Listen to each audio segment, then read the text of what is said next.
उत्तराखंड मौसम विभाग ने अगले 1 से 2 दिन के लिए भारी वर्षा की चेतावनी उत्तराखंड में दी है। इस वक्त देहरादून की सोंग नदी के पास हम मौजूद हैं, जहां पर लगातार नदी का जलस्तर बढ़ता जा रहा है।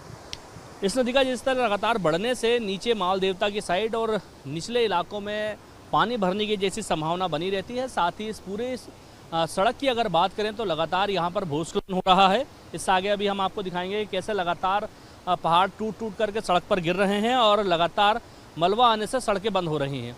फिलहाल इस नदी की अगर बात करें तो उसका जलस्तर लगातार बढ़ता जा रहा है। लगातार ये नदी रौद्र रूप ले रही है। इसके आसपास बसे हुए जो मकान हैं या जो आसपास बने हुए रिजॉर्ट्स हैं, उनके लिए लगातार ये नदी खतरा बनती जाती है।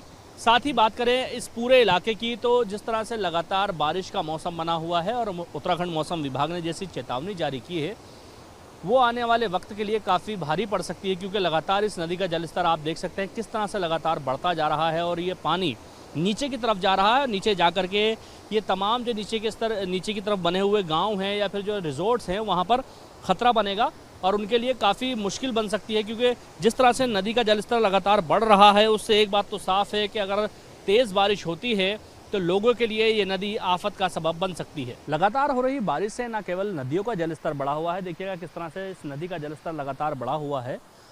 उसके अलावा दूसरी अगर बात करें पहाड़ों की, तो पहाड़ों से लगातार भूस्खलन की घटनाएं सामने आ रही हैं। इस वक्त मैं माल देवता रोड पर मौजूद हूं, जहां पर आज सुबह से लगातार इन पहाड़ों से भूस्खलन हो रहा है। लगातार प्रशासन की टीमें इस सड़क को खोलने की कोशिश कर रही है। कई जगहों पर ये बंद है। फिलहाल इस वक्त हम जहां पर खड़े हैं, यहाँ पर अभी कुछ देर पहले ही एक बड़ा लैंडस्लाइड हुआ था। देखिएगा किस तरह से उस पहाड़ से पूरा एक ये हिस्सा टूट करके नीचे आके गिरा और सीधा नदी की ओर समा गया। नदी में मैं आपको दिखाना चाहूँगा कि कितना ये मलबा नदी की ओर गिरा है। जा करके देखिएगा कितने बड़े बड़े यहाँ पर बोल्डर हैं जो लगातार पहाड़ी से नीचे गिर रहे हैं। तो यहाँ से गुजरने वाली जो तमाम गाड़ियां हैं उनको भी लगातार खतरा बना हुआ है, लेकिन प्रशासन की टीमें लगातार यहाँ सड़कों को खोलने का काम कर रही हैं। इससे आगे भी इस सड़क पर लगभग 500 या कहें 600 मीटर के आगे मलबा गिरा है, जहाँ पर मशीनें मौजूद हैं और लगातार उसको खोलने का प्रयास कर रही हैं। जिस तरह से लगातार ये पहाड़ से पत्थर दरक करके नीचे आ रहे हैं, जिस तरह से पूरा एक पहाड़ का एक हिस्सा टूट करके नीचे गिरा है, उस वक्त अगर कोई गाड़ी यहाँ पर होती या कोई कुछ और लोग यहाँ पर होते तो उनको खतरा हो सकता था। लेकिन जिस तरह से लगातार बारिश हो रही है और बारिश को लेकर के जो चेतावनी मौसम विभाग ने दी है, वो एक तरह से कहेंगे उत्तराखंड के लिए खतरे का सबब बनी हुई है। अगले 2 से 3 दिन बारिश की ओर संभावना जताई गई है। जिस तरह से लगातार ये पहाड़ नीचे दरक रहे हैं, उससे एक बात तो साफ है कि इन तमाम सड़कों से गुजरना इस वक्त खतरे से खाली नहीं है। जिस तरह से लगातार ये पहाड़ टूट रहे हैं, वो इस बात का संदेश है कि लोग यहाँ से गुजरते वक्त सावधानी बरतें। इसको लेकर के खुद प्रशासन भी लगातार लोगों खुद से मुनादी करा रहा है, उनको समझा रहा है कि ऐसी सड़कों से गुजरने से पहले एक बार चेतावनी ज़रूर देख लें और जो लगातार प्रशासन चेतावनी दे रहा है या फिर मौसम विभाग चेतावनी दे रहा है, उस चेतावनी को सीरियस लें और उसको समझें।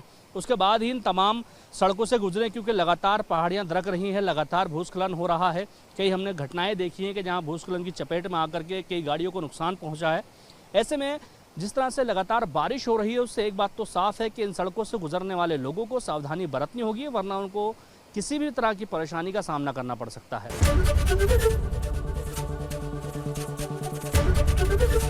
एबीपी गंगा, खबर आपकी, जुबान आपकी।